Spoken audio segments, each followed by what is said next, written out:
Hello everyone, welcome back to my YouTube channel. My name is Krishna and today our guest is Professor Nimisha Shukla.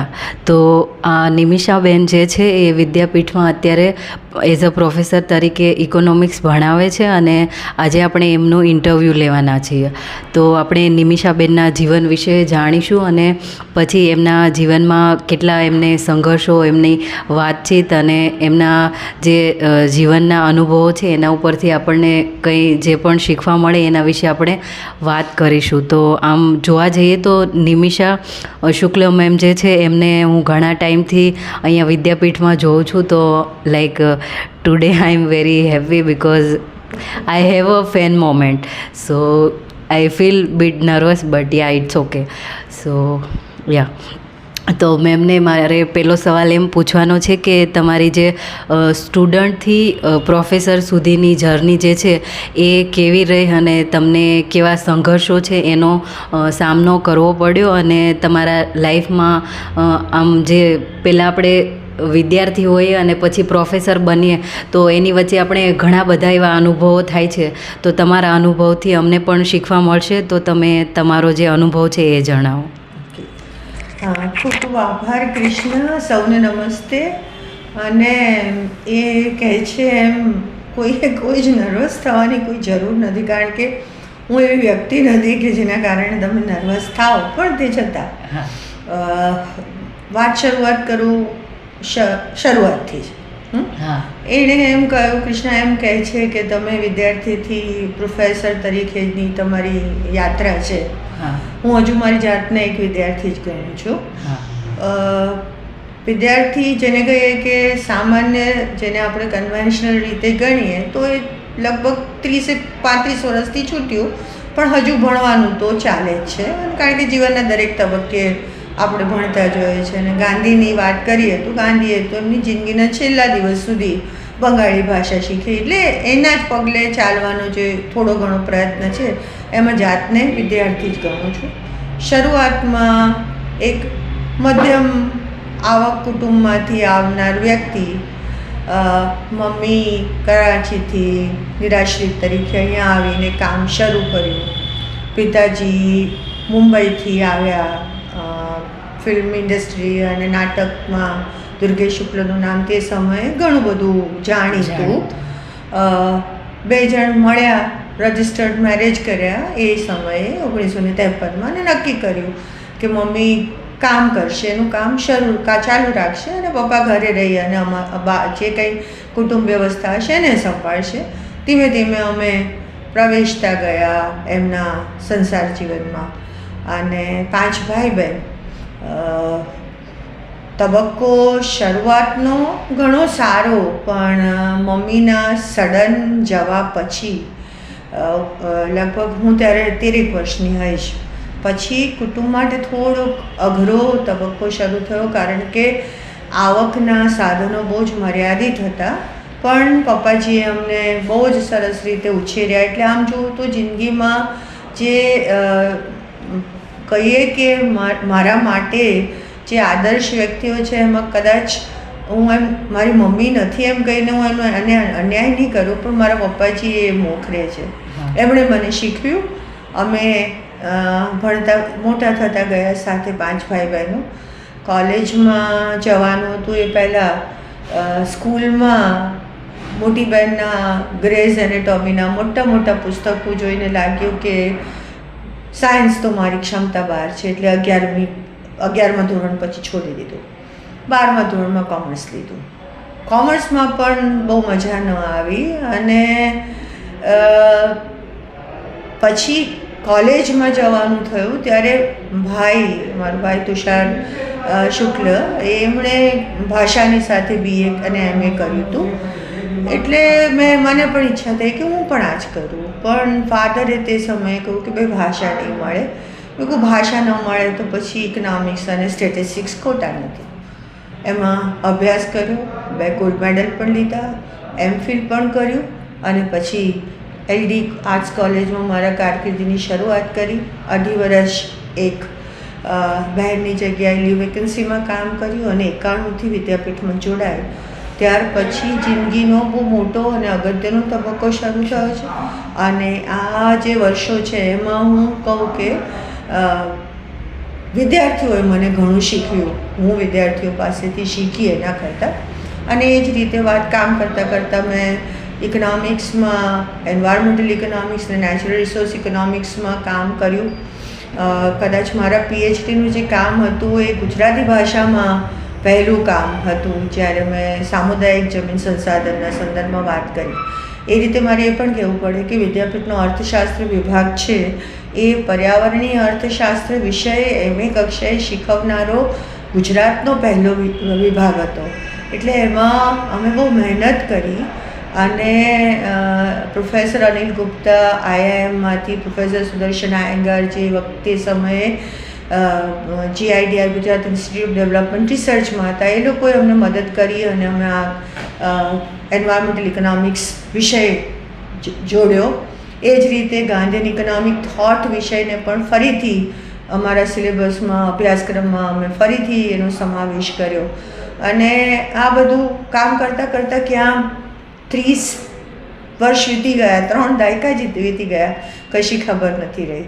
પણ જે કામ કર્યું એમાં હું પોતે ઘણું શીખી છું, જિંદગીને એક અલગ રીતે જોતા. કૃષ્ણા, આગળ તમારો પ્રશ્ન. હા, તો જેમ મેં એમના એજ્યુકેશન, સ્ટુડન્ટ લાઈફથી એજ્યુકેશન એમનું જે છે એની વાત કરી અને પ્રોફેસર સુધીની એમની સફરની વાત કરી. તો હવે નેક્સ્ટ ક્વેશ્ચન મારો એમ છે કે જેમ મેં કીધું કે એમના જે ફાધર છે દુર્ગેશ શુક્લ એ હતા, સોરી મેમ, હા, તો જે એમના પિતાશ્રી હતા દુર્ગેશ શુક્લ, તો એમના જે કામ છે એને થિયેટરમાં એમણે કામ કર્યું છે. અને જે આપણે અત્યારે ગુજરાતી સાહિત્યમાં જેમનું ખૂબ મોટું નામ છે એવા તુષાર શુક્લ, તો એ મેમના ભાઈ છે. તો આમ જોવા જઈએ તો મેમ છે એમને લિટરેચર સાથે ખૂબ આમ સંબંધ હોય એવું આપણે કહી જ શકાય, કેમ કે એમના પરિવારમાં જ બધાય લોકો છે એ થિયેટર ને સાહિત્ય સાથે જોડાયેલા છે. તો મારો પ્રશ્ન મેમ એમ છે કે સાહિત્ય વિશે તમારા શું વિચાર છે અને સાહિત્ય માટે તમે શું વિચારો છો? હું જ્યારે અભ્યાસ ભણાવતી હોઉં છું ને વર્ગમાં, ત્યારે વિદ્યાર્થીઓ સાથે ઘણીવાર વાત કરતી વખતે એમના ઉચ્ચારણ, એમની જોડણી, એ સંદર્ભે જ્યારે મારે કંઈક કહેવાનું હોય ને ત્યારે મારા ઘણા વિદ્યાર્થીઓ મને હસતા હસતા કહે છે કે ભાઈ તમે અર્થશાસ્ત્રના અધ્યાપક ખોટા થઈ ગયા, તમે ગુજરાતીના અધ્યાપક થવા જેવું હતું. એટલે ભાષા એ મારો પ્રેમ છે. પણ મને એક વસ્તુ એ લાગે છે કે જો હું ભાષાને ભણી હોત ને તો પછી પેલું ડિસેક્શન કરવા જેવું થાય તો કદાચ આટલો પ્રેમ ના હોય. પણ હું શરૂઆતમાં વિદ્યાપીઠમાં આવી ત્યારે ગુજરાતી વિભાગમાં બહુ જ મૂર્ધન્ય સાહિત્યકારો, ચંદ્રકાંત શેઠ, એવા શાંતિભાઈ આચાર્ય, શાંતિલાલ આચાર્ય, જેણે ઘણું બધું કામ આ વિષયના ખેડાણમાં કર્યું, એ લોકો પરખ કરી અને એક ક્લબ ચલાવતા હતા. અને એમાં ગુજરાતના એવા જ બીજા સાહિત્યકારો આવી વાત કરી વિદ્યાર્થીઓ સાથે. તો અચ્યુત ચંદ્રકાંતભાઈને ખબર મારા ભાષા પ્રેમ માટે, એટલે એ મને હંમેશા બોલાવે અને પરિચય પણ કરાવે અને વાત પણ થાય. એટલે એ ભાષાનો પ્રેમ હજુ સુધી અકબંધ રહ્યો છે એમ કહું. પણ થોડા સમયથી ભાષાનો પ્રેમ અકબંધ રહ્યો છે, સાહિત્ય થોડું ઓછું વાંચવાનું થઈ ગયું છે. વાંક મારો અથવા સમયનો અભાવ, અન્ય કામમાં તમે વ્યસ્ત હો, પણ છતાં સમય મળે ત્યારે થોડું થોડું ઉથલાવતી રહું છું. અને ભાઈના જે કંઈ અવતરણો હોય એ વોટ્સઅપ યુનિવર્સિટી પર જે આવતા હોય અમારા ફેમિલી ગ્રુપમાં એને વાંચતી હોઉં, એટલે શું થઈ રહ્યું છે ખબર છે. ઓકે, તો મેમનું જે બેકગ્રાઉન્ડ છે એ આમ થિયેટર અને સાહિત્ય સાથે જોડાયેલું છે. તો ઓબ્વિયસ છે કે મેમને સાહિત્ય અને ભાષા એમનું સારું, જેમ મેમ અત્યારે વાત કરે છે તો આપણે જેમ જોયું કે મેમની ભાષા છે એકદમ શુદ્ધ છે. તો હવે નેક્સ્ટ જે મારો સવાલ છે એ સવાલ એમ છે કે જે સ્ત્રીઓ નોકરી અને સાથે જોડે ઘરનું પણ કામ કરે છે, તો બંને વસ્તુ કેવી રીતે મતલબ શક્ય બને? તમે અત્યારે પ્રોફેસરે છો અને ઘરે તમે સંભાળો છો, તો એ બંને સંભાળવું આમ કેવું લાગે? કારણ કે અમારા જે યુથ અત્યારે જે છે એ એવું વિચારે છે કે અમે ખાલી કરિયરને જ ઇમ્પોર્ટન્સ આપીશું અને પછી લગ્ન મેરેજ અમે કરીશું તો પછી અમારી પાસે જવાબદારી આવી જશે અને પછી અમારું જે કરિયર છે એની ઉપર ફોકસ નહીં રહે. તો એના વિશે તમારો શું વિચાર છે? કૃષ્ણ, તમારી વાત વાજબી છે. હા. કારણ કે મહિલાઓ જેમ જેમ આગળ વધતી જાય છે અને સ્વાભાવિક છે કે મહિલાઓમાં એક જેનેટિકલી એમાં હું કોઈ ફેમિનિસ્ટ વ્યૂ કહેતી જ નથી, કારણ કે હું સ્ત્રી સ્વતંત્રતામાં સમાનતામાં માનતી જ નથી, સ્વતંત્રતામાં માનતી નથી, કારણ કે હું બહુ સ્પષ્ટપણે માનું છું કે સ્ત્રી અને પુરુષ એકબીજાના પૂરક છે અને એ એકબીજાની સાથે કોઈ પુરુષ સમોવડી શબ્દ હોય જ ન શકે. સ્ત્રી સ્ત્રી છે, પુરુષ પુરુષ છે, એટલે કોઈએ કોઈના સમોવડા થવાની જરૂર નથી, દીકરીએ દીકરા થવાની એ જરૂર નથી. આ વસ્તુ આપણે સમજવાની જરૂર છે અને અમને ખાસ કરીને જે તૈયાર થઈ રહી છે છોકરીઓ એ લોકોએ પણ સમજવાની જરૂર છે કે જિંદગીમાં તમે સમાધાનો તો કરો છો, બંને પક્ષે સમાધાન થાય છે. પુરુષના પક્ષે પણ સમાધાન છે, સ્ત્રીના પક્ષે પણ સમાધાન છે. એ સમાધાનની કદાચ તીવ્રતા અને એનું પ્રમાણ અલગ અલગ છે, પણ એકલા રહીને તો કોઈ ગાડી ચાલી શકતી નથી.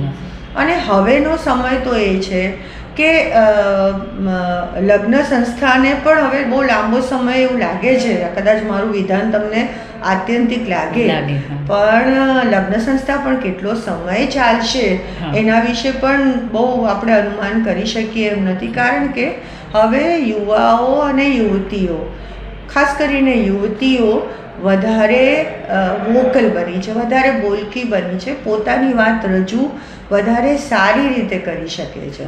અને પરિણામે ક્યારેક એવું પણ થાય છે કે સ્ત્રી આગળ વધે છે પણ પુરુષની માનસિકતા હજુ પાછળ જે સમયની હતી એમાંથી થોડીક બદલાઈ હશે, પણ હજુ છે, એટલે થોડો સમય જશે, પણ એનાથી કંઈ હિંમત હારી જવાની જરૂર નથી. સ્ત્રીઓએ પણ લગ્ન જીવન પણ બહુ જ સુંદર એક અનુભવ છે, તો એને પણ એટલા સરસ રીતે સ્વીકાર કરો. માતૃત્વ પણ એટલો જ સુંદર તમારા માટે ગાળો છે, એને પણ તમે જુઓ, એટલે આ આનંદો રાધર એનાથી. એટલે પણ તેમ છતાં સ્ત્રીઓનું જે કન્વેન્શનલ ચિત્ર છે ને એમાંથી હવે આપણે નીકળવું પડશે કે એક સ્ત્રી એ આદર્શ માતા હોય તો જે સ્ત્રી છે કે સ્ત્રીત્વ પૂરું થયું છે એમાંથી તો નીકળી જવું પડશે. સ્ત્રી એ વ્યક્તિ છે, એના વ્યક્તિત્વનો સ્વીકાર કરે એટલે ત્યાં મને લાગે છે કે પૂર્ણવિરામ આવી જવું જોઈએ.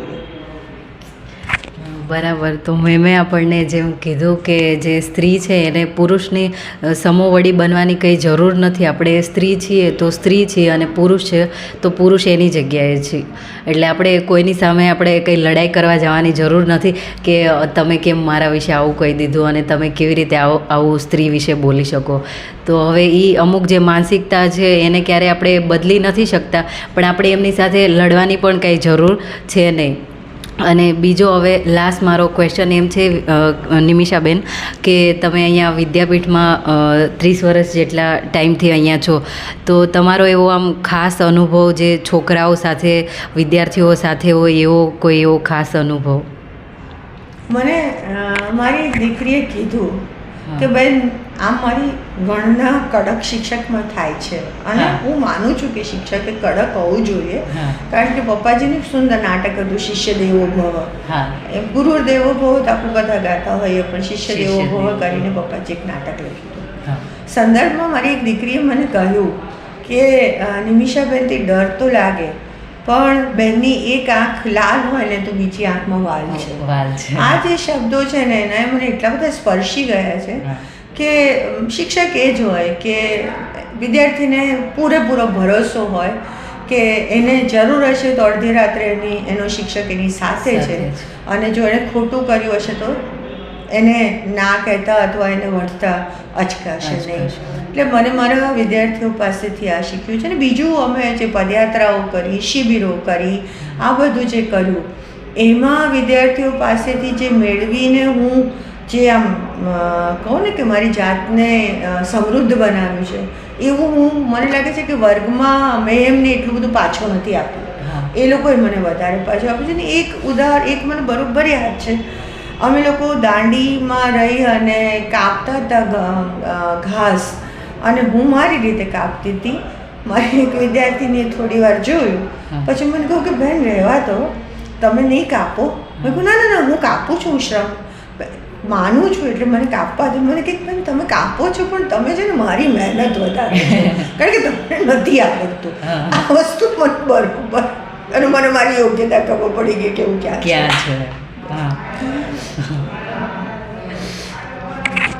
તો મેં આપણને આજે એમનો અનુભવ કીધો, એ અનુભવ મજા આવી સાંભળવાની.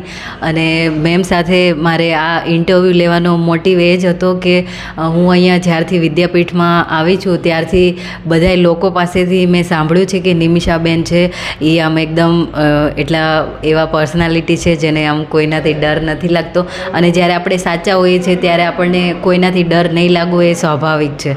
તો આજ મારો આ જે ઇન્ટરવ્યૂ છે એ તમે મને ચણાના ઝાડ પર નહીં ચડાવતા Krishna. I am happy to share my views with you. Okay ma'am, okay. તો thank you so much ma'am, તમે આજે અમારા માટે ટાઈમ કાઢ્યો, અને થેન્ક યુ સો મચ. માટે હંમેશા પ્રાપ્ય જ હોય છે. Okay, thank you everyone.